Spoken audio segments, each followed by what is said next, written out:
Welcome to Perpetual-Time. My name is Photi, and today we've got a very special watch from a very special person.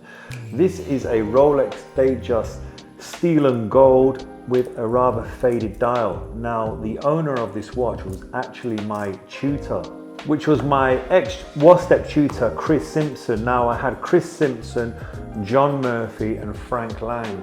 Chris Simpson and John Murphy were our main WASTEP teachers. Frank Lang was more of the clock side.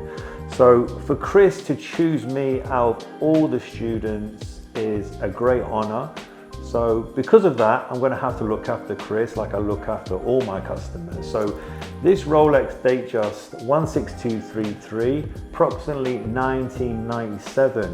This watch is showing the usual wear and tear on a watch that's 1997, which is the bracelet. They do start to sag. Now Chris does have rather small wrists. Just being honest with you, Chris, you do. So as you can see, the bracelet does sag, which is what you would expect of a watch this age. Now Chris is not concerned about the actual bracelet. It's more of the fact that he no longer wishes to service the watch himself, so he chose Perpetual-Time. He chose myself to fully service the watch, which is what I'm going to do. He's actually wrote me a rather long-winded letter. That's what I would expect from Chris. Service history. In its life, it has had a replacement rotor axle, brackets fitted at Rolex Service Centre Bexley, special concession. I didn't have the tungsten punch, which they say is needed for a successful rivet. Do you know about this question mark?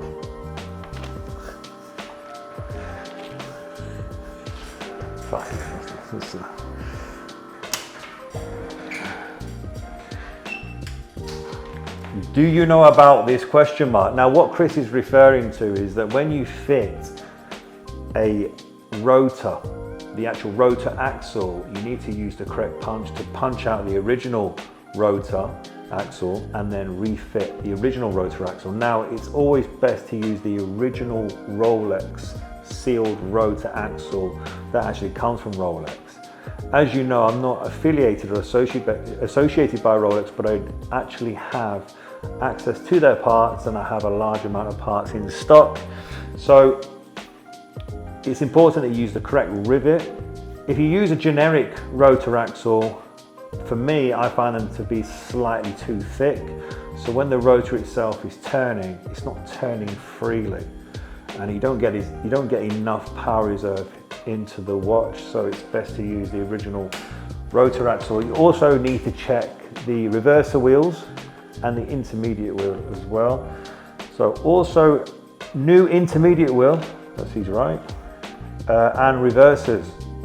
Now, Chris is very, how can I say this? Chris is very anal about these sort of things, and I believe that the reversers won't need replacing, but I will have a look at them. You most probably can use the original reversers, but I will double check and see. He says, remember I had a good contact with Rolex over the years and they obliged me with this favor at a discounted cost. Brackets, the 2 casing screws were marked by them during the procedure, not by me. Yeah, sounds just like Chris this. The glass seal, case tube and crown are original. The other seals have been changed more than once. Now, I looked at this watch and I would say that this crown needs to be replaced because it's starting to curve considerably. It should be the knurled part and then out, but as time goes by, as the customer is playing with the watch or winding the watch or changing the time, the gold does start to fade, it does start to recede, it does start to wear. So I will be changing that crown. A lot of people will leave it, but I think it's best to change it. I'll change the tube as well. The mainspring has been changed once in its watch's life. That's naughty. That's not good. I don't agree to that. Sorry, Chris, but I don't. Amplitude never exceeded 285 degrees from new. That's probably why you didn't change the mainspring. The original champagne dial was changed by Rolex within a couple of months because the contrast between dial and hands was poor. As you know me, Alex, I'm not the one to grumble, and I got them to change it many, many times. I'm just joking, that wasn't in the letter. It says, Rolex within a couple of months because the contrast between dial and hands was poor. This was a common complaint. The existing replacement dial has been gradually affected by UV, but isn't a problem. I quite like the effect. There now, when did you last get a report like that from a customer? Well, believe it or not, Chris, I've got much longer reports and detailed reports than this. I even got graphs from Monday to Sunday. But regarding the dial, this is something I've never really seen. I've never seen a dial this faded before. It's quite interesting, so rather unique.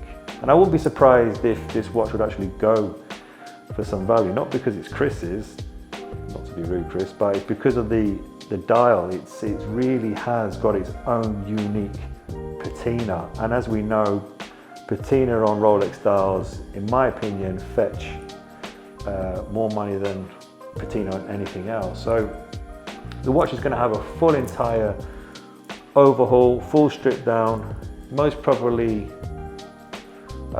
will replace the reversal wheels, but I will double check. Also, I'm going to give this watch a 3-year warranty, restore the bezel, so bring back that crispness, the lustness of the bezel, full polish of the case and bracelet, changing of the crown tube, original parts, full sealing. Yeah, so it's going to have the full Perpetual-Time treatment.